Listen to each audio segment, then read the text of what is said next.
Hi అండి. ఒక్కసారి నేను చెప్పిన ఈ పద్ధతిలో పక్కా కొలతలతో చికెన్ నిల్వ పచ్చడి ట్రై చేయండి. మంచి గ్రేవీతో మసాలాలు కూడా ఎక్కువగా ఉండకుండా కరెక్ట్‌గా సరిపోతాయండి. ఆయిల్ కూడా మరీ ఎక్కువగా లేకుండా ఇక్కడ నేను చూపిస్తున్న విధంగా పక్కా కొలతలతో చికెన్ పచ్చడి రెడీ చేసుకోవచ్చండి. ఈ చికెన్ పికిల్‌ని 3 మంత్స్ వరకు మనం బయటే పెట్టి నిల్వ చేసుకోవచ్చు. ఫ్రిడ్జ్‌లో పెడితే 6 నెలల వరకు అస్సలు పాడవదండి. మరీ ఆయిల్ ఎక్కువగా లేకుండా ఇక్కడ నేను చూపిస్తున్న విధంగా ఇలాగ మనకి మంచి గ్రేవీతో రెడీ అవుతుందండి. ఒక్కసారి నేను చెప్పిన ఈ చికెన్ పచ్చడి ట్రై చేయండి. ఫుల్ వీడియో నేను కింద లింక్ ఇస్తున్నానండి.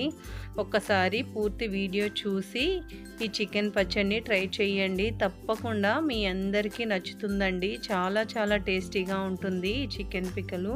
ఈ వీడియో నచ్చితే సబ్స్క్రైబ్ చేసుకోండి. థ్యాంక్ యూ అండి.